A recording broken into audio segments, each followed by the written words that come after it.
Hey, welcome to another episode of Coffee HEMA with me, Jamie McKeever.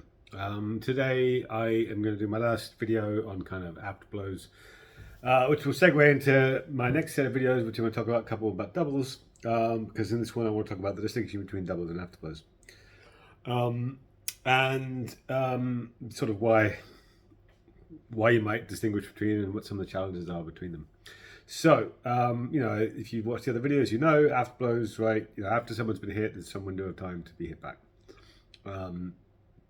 Some systems define that separately to whether they consider something to be a double or a simultaneous hit.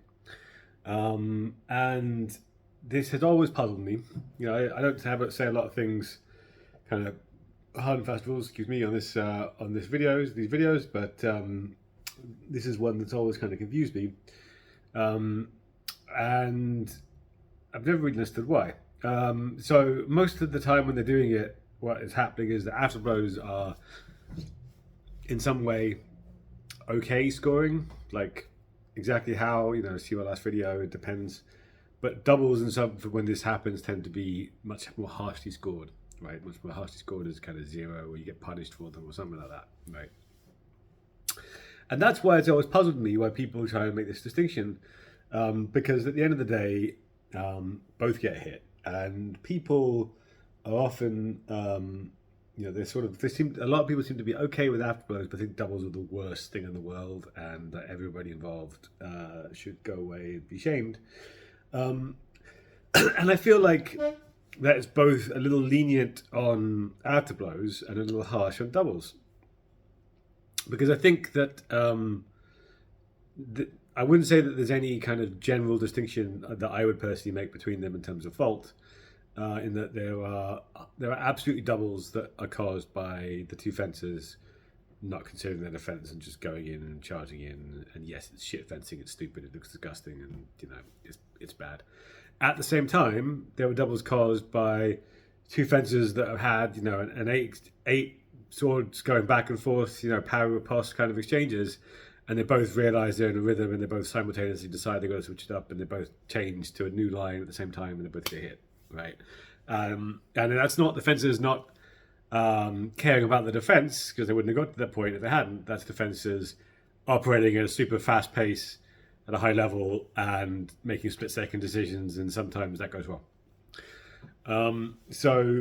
But at the same time, as I talked about it before, you absolutely get afterblow situations where a fencer has just been like, "Fuck it, I'm going to tank the hit because I can hit back, and that'll get me some kind of good score, maybe." And that's bad. But at the same time, you also have afterblows where they've made a genuine attempt to defend, and tried to come, failed their defense and come back with an afterblow because, well, they may as well, right? So, I'll come back to sort of what I think would be a better alternative for what people are trying to do, if they are trying to punish one or the other. But the other issue is that it can be quite hard to distinguish between them. Depending on how you define things, like where the tempo starts is very ambiguous sometimes. And if an attack started at me, like, obviously, if we both start the same attack at the same time, go like that, right? Nice straightforward double. But if one starts first and then the other one starts shortly afterwards, but still before the first hit has landed, like, are we calling that double or an afterblow? Different people will define it differently. And if you're not distinguishing between them, it doesn't matter. And this is especially when you're talking about this at fencing pace, it can be quite difficult to distinguish between them.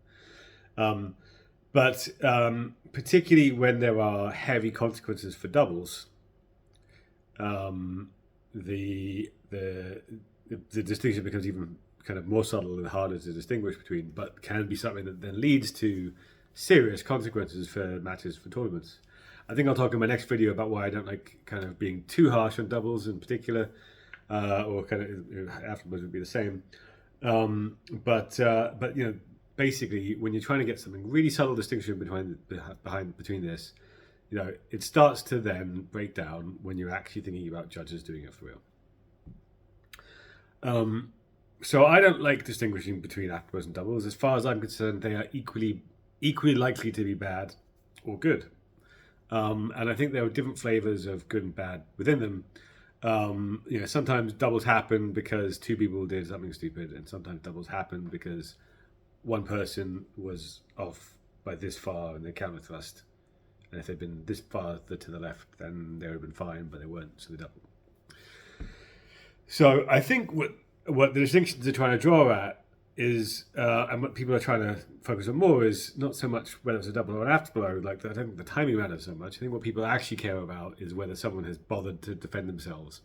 I think the general view is that doubles are more likely to be because no one bothered to try and defend themselves, and afterblows are more likely to be a defense was attempted. But I don't really think that's true. So if you were going to try and punish one type of simultaneous hit more harshly than another, I would go for trying to judge whether there was any attempt to defend by the person or not. So you could do things like, you only get an afterblow if you made an attempt to parry or made an attempt to defend. Fine. Some tournaments distinguish between open and closed doubles, actually. So they describe an open double is when no one's bothered to try, and a closed double was when someone's tried to defend but failed, and it ended up being a simultaneous hit.